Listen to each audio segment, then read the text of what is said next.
Good morning and welcome to BCHS Today. I'm Caroline Kinsman. First on announcements today, Pep Club is meeting in the gym now. This is also a reminder that drama fees are due today. Please give payments to Glenna Gardner in the front office. If you are interested in the drama club or drama production, you can audition for this year's musical, Grease Live. Audition sign-ups are in the front office. Auditions begin next week. The ACT will be given on campus tomorrow morning. Only students who have pre-registered will be admitted. Students must arrive by 7:30 and enter at the back doors of BCHS.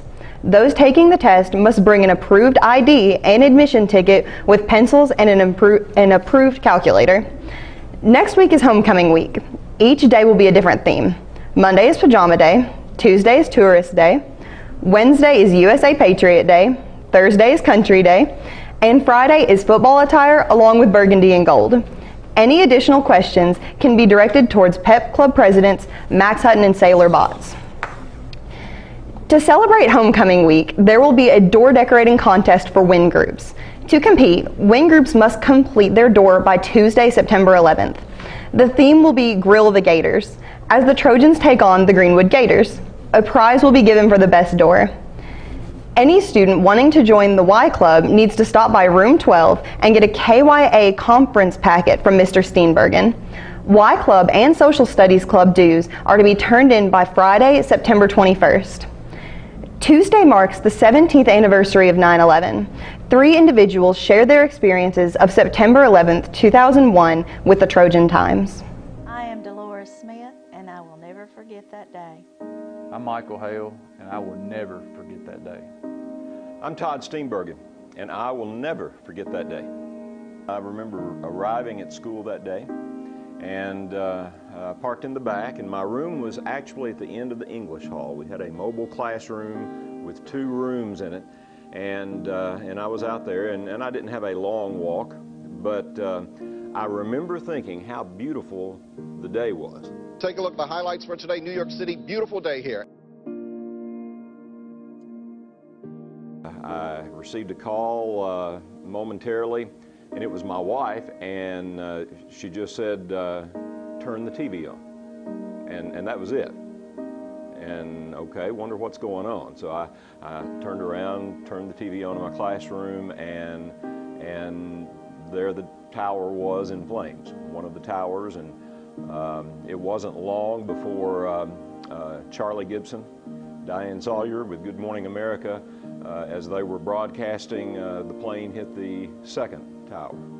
And just everything from that moment, you know, and I was just mesmerized, as most people were, thinking about, wow, what's happening? Is it an accident? Of course, once the second tower was hit, you know, we were speculating that, no, this is something that's not an accident.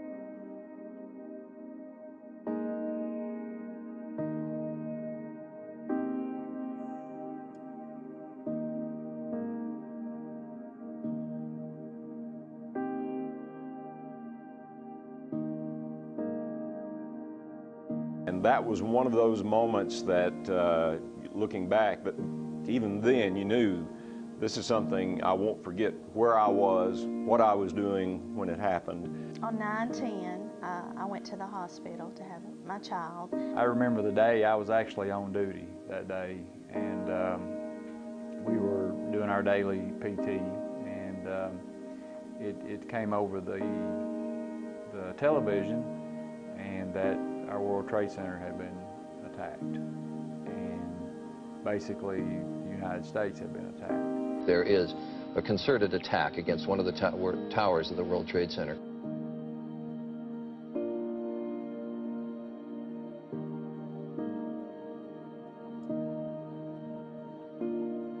And then we started seeing those firefighters and police officers rushing to the scene, and I think, like all Americans, we were just glued to the television, and even though we had a job to do that day, but it really hit home to us.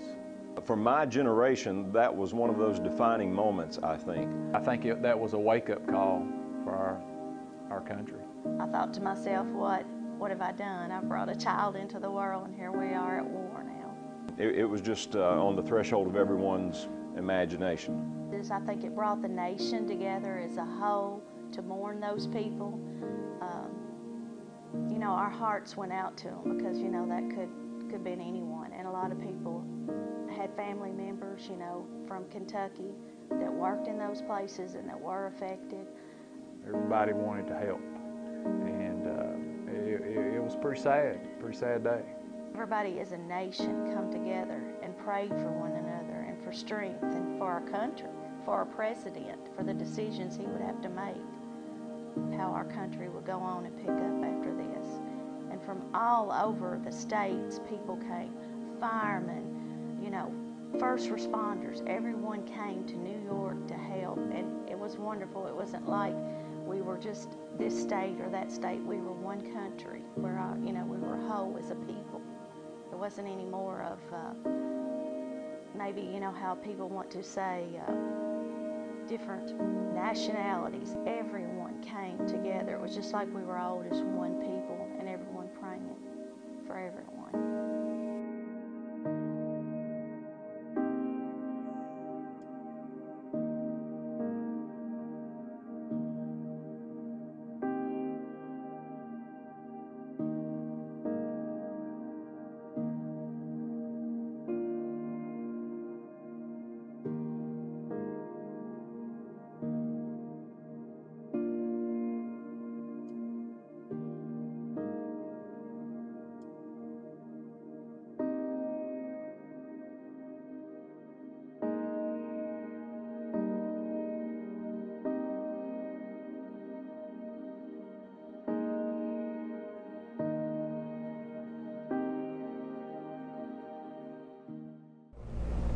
This is a reminder that the BCHS academic team will meet in the library on Mondays, Wednesday, and Thursdays after school until 4:30.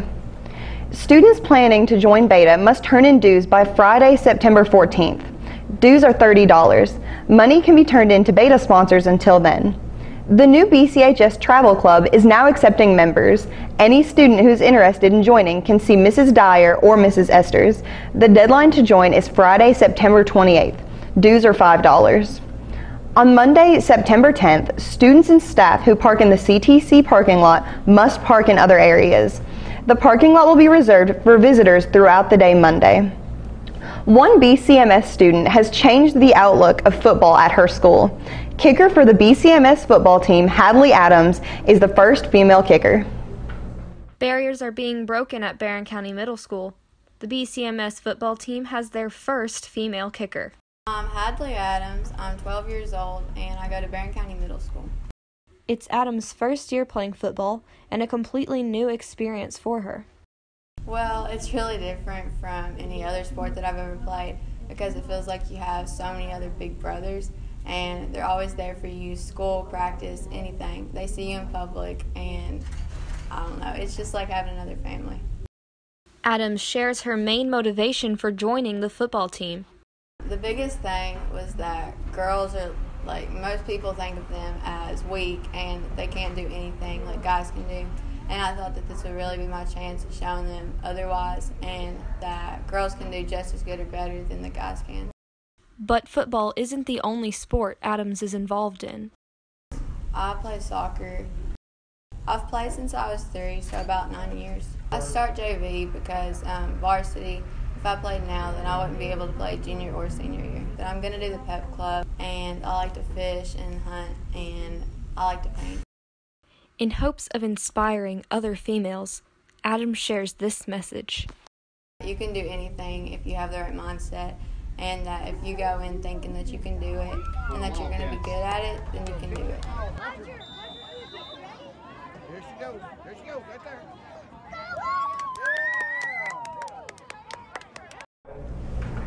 Adams even made a tackle last night. As for BCHS football, the Trojans will take on Monroe County at 7 o'clock tonight. This wraps up another episode of BCHS Today. Thanks for tuning in. I'm Caroline Kinsman, wishing you a great weekend.